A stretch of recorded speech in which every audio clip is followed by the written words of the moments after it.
Well, hello again, people. I've already filmed the video, but I'm going to put this at the beginning of the video, kind of like what I did the last video I made, because after the, I was dry, my mouth was dry, my throat was dry, so I had to come and have a beer, Litskaya Premium, and I have this nice area, and I thought I might show it to you. Here you go.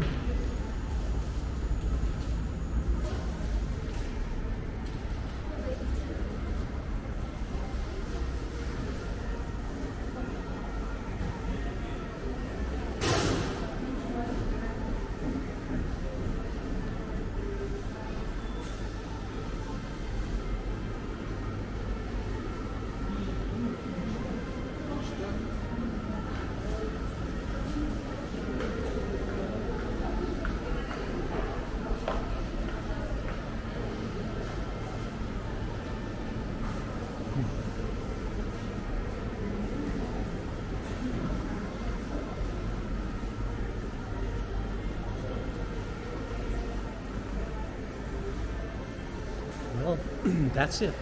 Hope you enjoy the video. Well, good afternoon, everybody. What is the day today? I don't even know. What, like the 18th of June, I believe? It is. What's the day of the week? This is Monday. Monday? Yeah, Monday. I'm in downtown Minsk. This is behind me, I guess, Palace of the Republic. And this over here, some guy taking his picture, it's like I'm in Rome or something. I don't even know what that is. It's a beautiful, kind of important place, I guess. This building over here is kind of interesting. It's got some, just like the one next to it, Corinthian columns. I don't know what you would call these, Ionic or something over here, where there's no decoration at all. So, but anyway, let me get a little bit closer here. It's like some sort of a classical style Corinthian with dark glass. I think you can see it from here.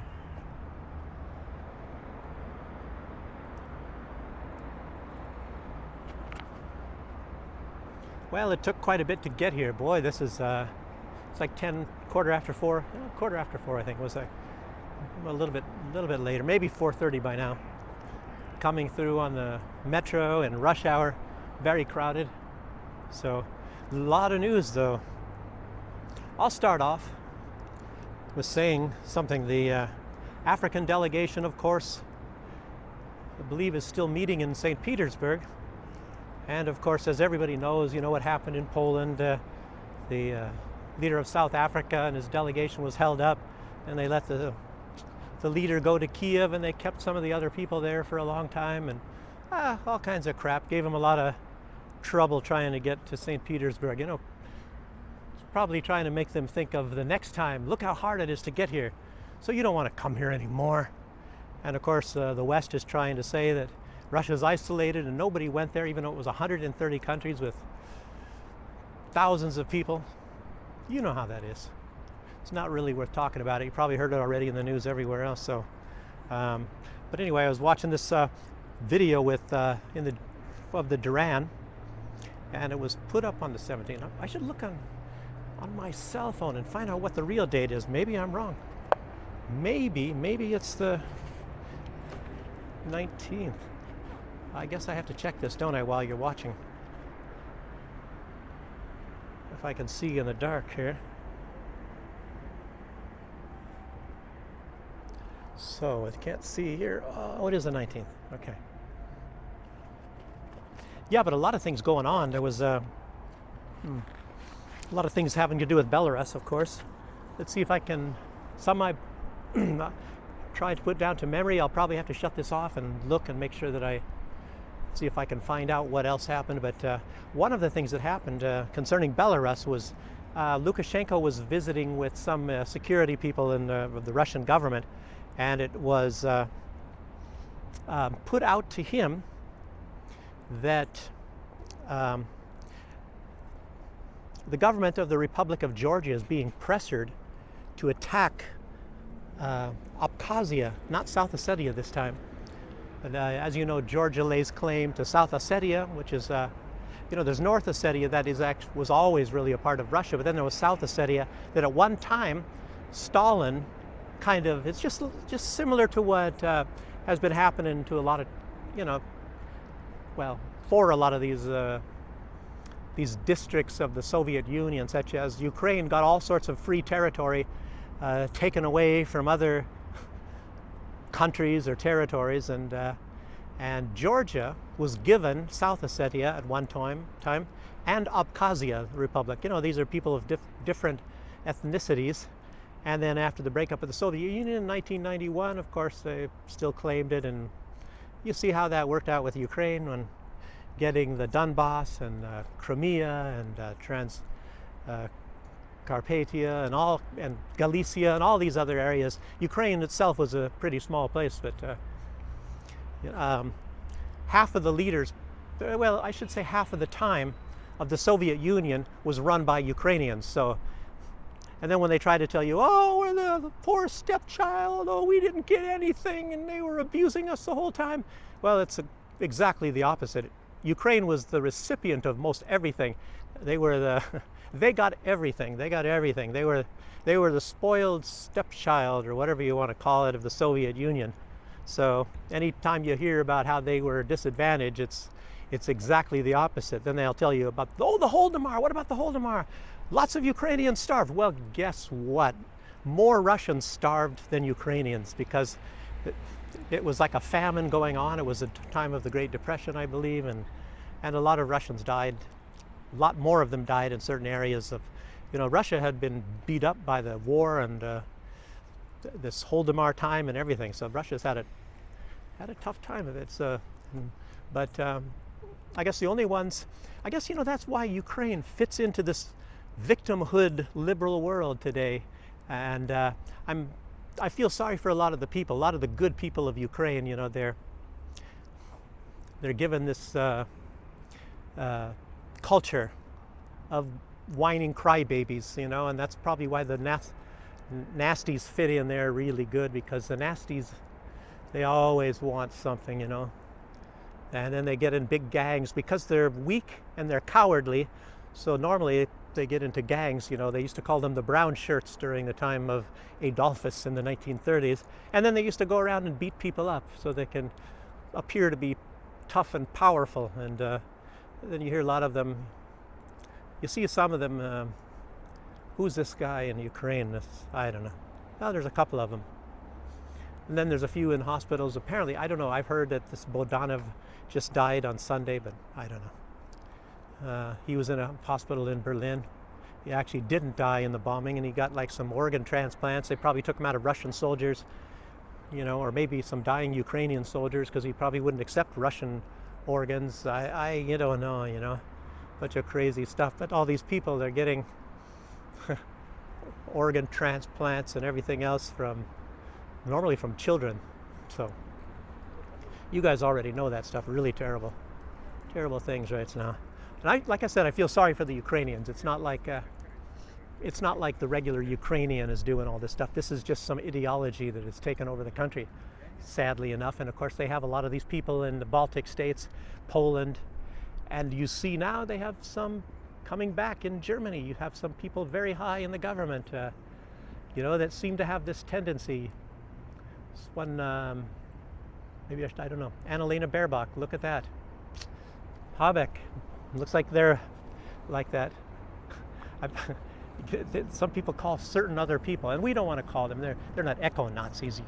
You can't say that sort of thing, But anyway, let's not talk about that.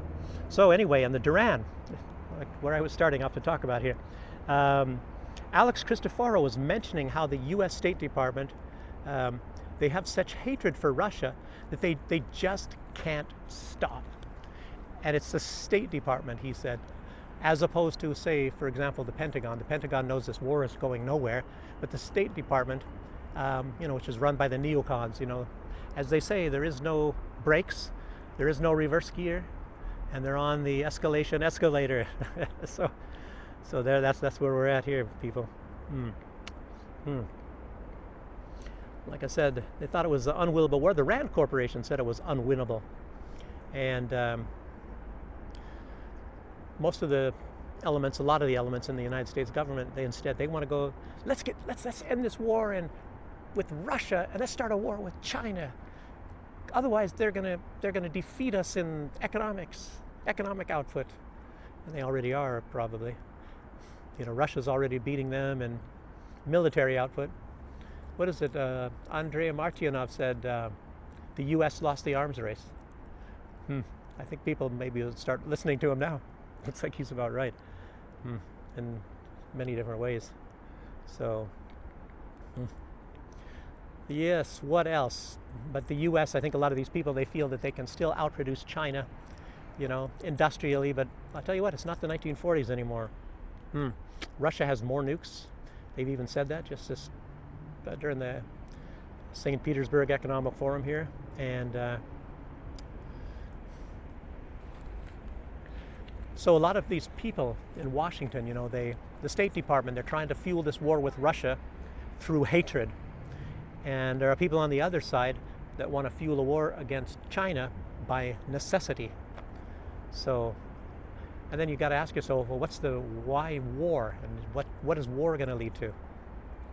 And I think the U.S. is going to lose no matter what they're doing. So, but that's my opinion, and I think that's a lot of people's opinion. We just, as some kind of a miracle comes up.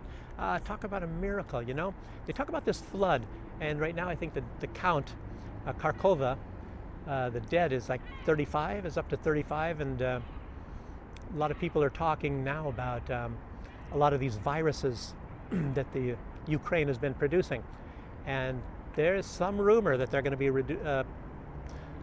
releasing a lot of these mosquitoes carrying viruses, such as even I've heard AIDS and hepatitis B, and which is a nasty one. It's not A, which you can get cured from. So, and I don't know.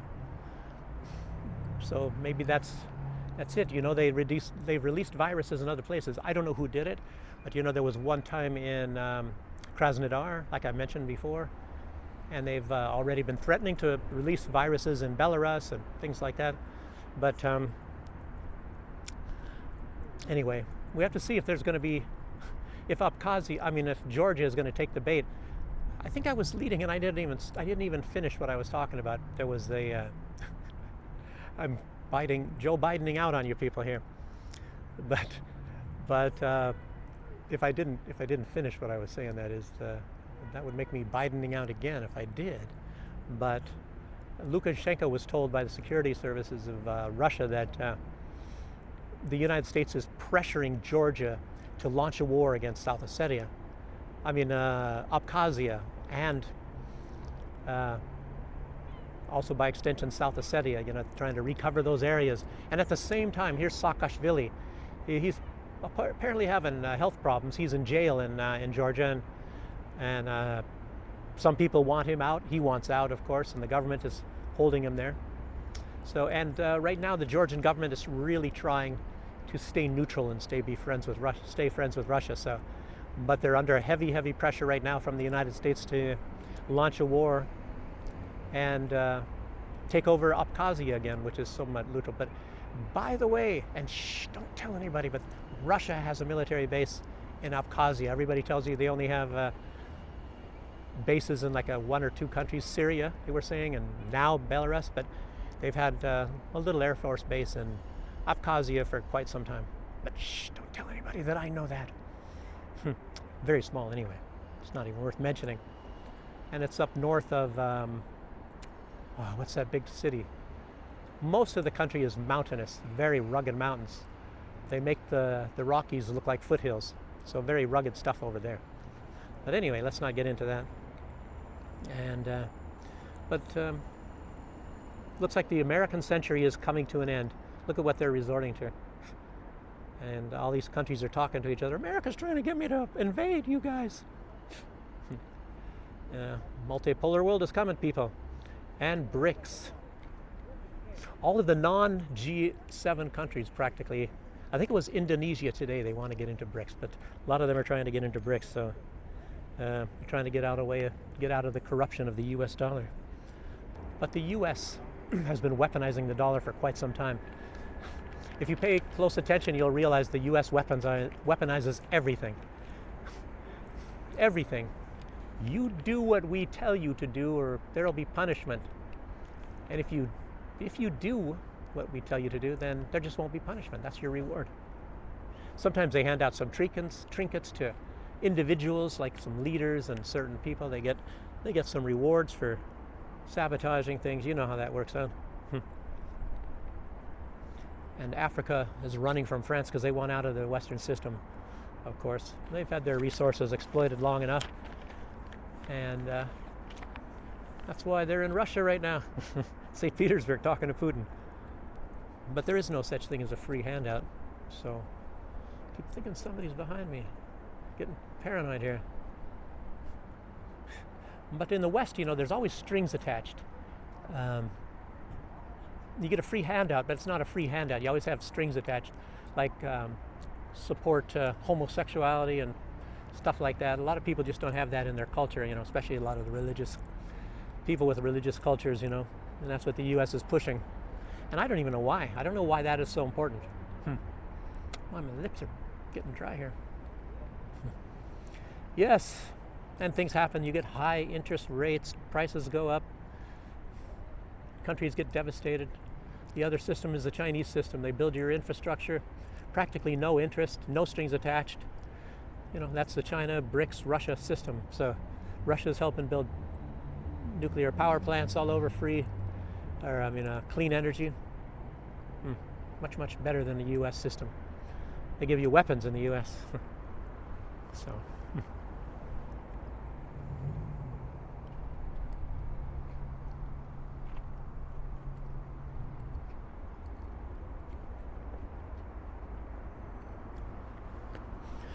But the philosophy of Russia and China is a lot different, you know. They make friends and they help their friends get stronger, knowing that they can get stronger when they help their friends get stronger. And if you notice the United States, they do the opposite. They tell you they're your friend, and then they make you weaker. I think you can talk to Olaf Scholz about that. You can talk to a lot of countries. You can talk about the continent of Africa. You can talk about any country the U.S. has ever had any alliances with or that they've saved. Like Libya. What about Libya? Yeah. Iraq. Well, there's more. You guys know what I'm talking about. Yeah. Everybody's seeing how the U.S. works. And guess what? India is now, in a way, inviting the U.S. in, but this might be different. India is going to be building, well, there's going to be a plan. It's going to be like a joint venture, you know, jet engines or something like that. India and the U.S. General Electric, I believe, by the way, they're going to be building jet engines in India. And, you know, I think India knows that there's probably ways to kick the U.S. out. And look at what happened in Russia when they all left. You know, they had to leave a lot of their infrastructure, a lot of their machines, and now the Russians have taken over that.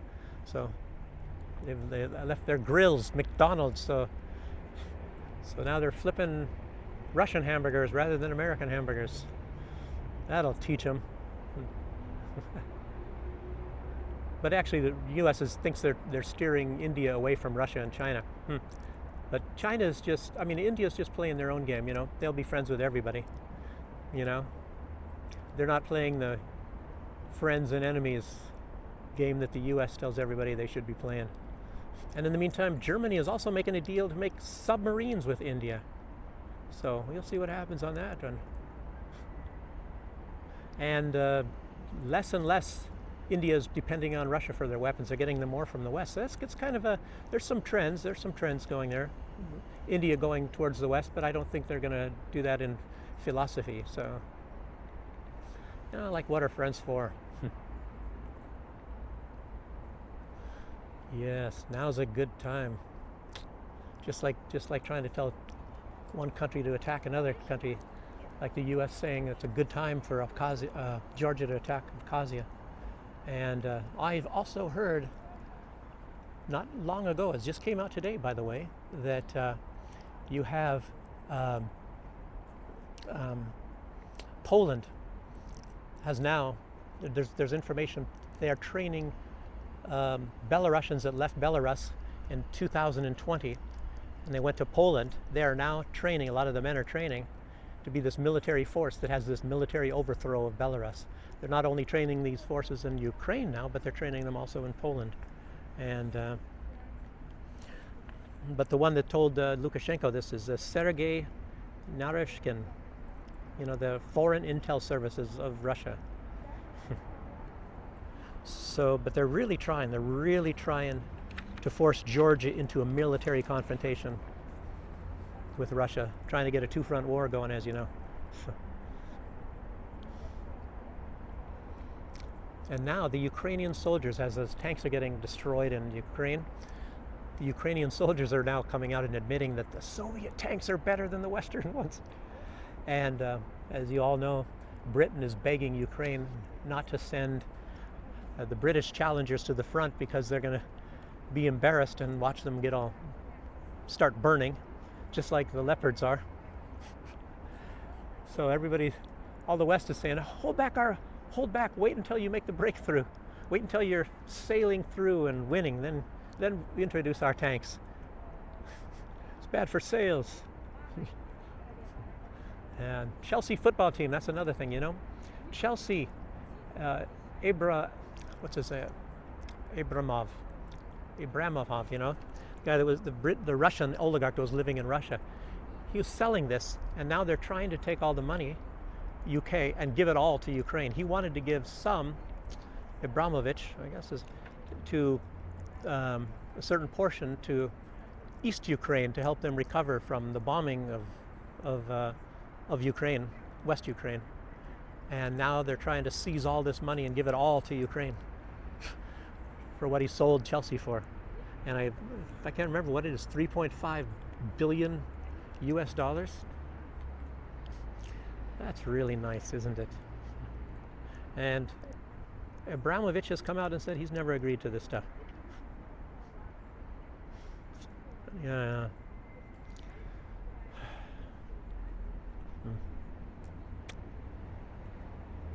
And then there was some kind of a talk, diplomatic talk, you know, from Germany.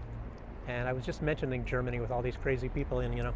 And Lavrov, he came out, he said it best. He said, okay, I can quote here, "It is difficult for me to comment on the actions, statements, and documents adopted by contemporary German politicians. They rest neither on logic nor on interests of Germany and the German people." Think about Baerbock, what she's said before. I mean, all their actions. I feel sorry for Germany. I love Germany, but Germany is gone, you know. They're just running on gas fumes right now. You're going to start really seeing this when the winter sets in. Just hope that there's not going to be a real cold winter anyway, because it's already going to be hitting them bad enough for deindustrialization.